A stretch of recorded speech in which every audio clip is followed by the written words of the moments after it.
All right, so one of President Trump's biggest skeptics during the presidential primary was conservative radio and television host Glenn Beck. Well, he now says he would gladly vote for Trump in 2020. He's here to explain that and weigh in on the new radical extreme Democratic Socialist Party, the anti-Semitism scandal.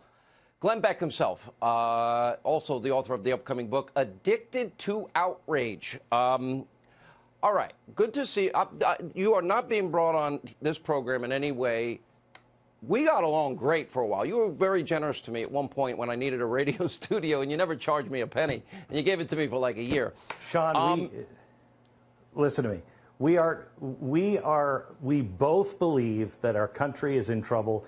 We're both men that are very passionate, and there's nothing wrong with that. And I'm more than happy that you reached out and wanted to talk. Let me ask you, because look, you've always been an entertainer and performer in so many ways, and you know what? Everybody's views vary.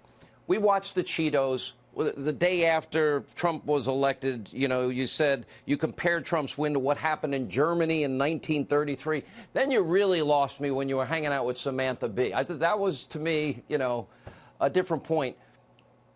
Tell us about what changed you. I wasn't hanging out with Samantha. I wasn't hanging out with Samantha Bee. Look, I think I've been very consistent. I was judging Donald Trump on his record prior to being president of the United States. That's all you had to judge him on. I said after the election that he is my president. He is all of our presidents, and it is in our best interest that our president succeeds. And I want him to succeed. And I said over and over again, I hope that I'm wrong. And if I am, I'll be the first to admit it. Once he got into office, now he's the president. So now I'm not judging him on the past. I'm judging on what he's doing. And I call balls and strikes. And quite honestly, Sean, early on, I said, I never thought he would do that. I never thought he would do that. I never thought he would do that. By the time he got to Israel, he was proving me wrong every step of the way on his policies. I was happy, thrilled to say he's doing the things he said he would do. I think the problem has been, since he got into office on policies, the Republican Party. The Republican Party, he is the greatest misdirection of all time. All he has to do is just tweet something, and the media goes crazy. They could have passed anything, and he would have signed it. They didn't. I ask, what's wrong with the Republican Party? You know, to me, there are way too many Republicans. We learned this over Obamacare. Show votes for repeal and replace, 65 of them. Real votes, spineless, visionless, feckless. Nothing. Same thing with the border. I'm not a Same conservative thing with the either. border. You know, the only thing is, and I might have had an advantage that you didn't have, and like you, I went out on a limb. I told my conservative audience what I knew about Donald Trump. And if you looked at his record, gave money to Democrats, even Hillary Clinton, said nice things about Democrats. Mm-hmm. And I always knew that that was him playing the political game. He even said it. I'm playing the game in New York so I can keep my buildings going up, electricians, plumbers, steel workers working, and I'm still in business, because otherwise you'd be shut out.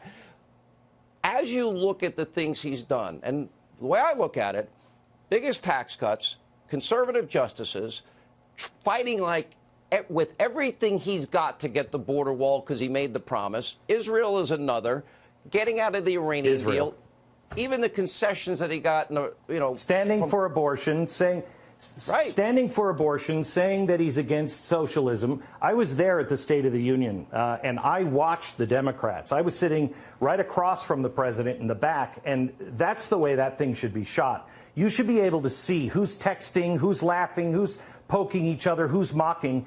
Sean, I was in the State of the Union, and I never thought I would say this. Beck, you have connections. I don't know. I never thought I would say this, but I left there thinking I don't think I would have had the restraint that Donald Trump had. They were hissing him. They were mocking him the whole time. And you didn't see it or hear it on television because I went back and watched. There is a clique now in the Democratic Party that are as radical can come. Well, I remember when I was told I was a racist for saying that people were socialist, and the Democratic Party was going to become anti-Semitic and socialist. They'd take their mask off, was my quote, because that's who they are, and they want to say that. Well, here we are. And we are now at a point where if you... Go ahead. Well, let me then ask this. You see the new Green Deal. No planes, no cows, no cars, no oil, no gas. The problem is it's not just one congresswoman. It's 100 Democrats at least, and 2020 contenders. This is real for them. And then you add to that this absolute disgrace. They can't even condemn Congresswoman Omar in this case today.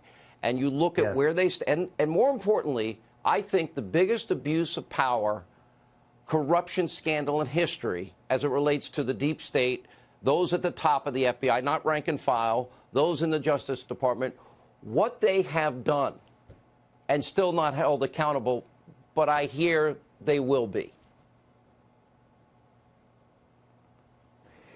I will just tell you this. The new Green Deal is one of the most frightening things, because if you actually read the bill, forget about the cars and stuff. They don't care. They don't care about the green thing.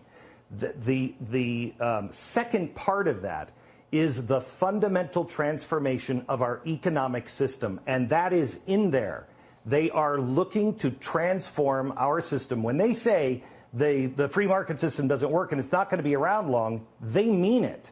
And Democrats, the good Democrats in the center of the country, who are not just playing politics, they've got to wake up to who is the Democratic Party today.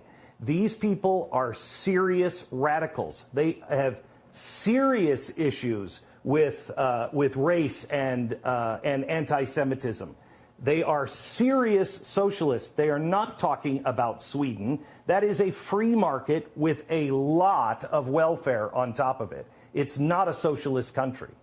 Well said. Last question, Glenn, if you don't mind. Will you vote for Trump in 2020? You know, Sean, I think when you are looking at avowed socialists that want to end the free market, they're not even talking about abortion now. We're talking about third trimester abortions. When you are sitting here talking about infanticide, when you look at who these people are, there's no way anyone who is standing up against those guys and actually has a spine, yes. Now, will I say I'm going to vote for him? No, and here's why. Because anyone I ever say I'm voting for, it's the kiss of death. So please don't ask. If he wants to win, one time I endorsed Joe Lieberman. He calls me and says, "Don't endorse me. You're not helping. You're killing me." Right. I know. All right. Good to have you back on Fox. Thanks for taking the time.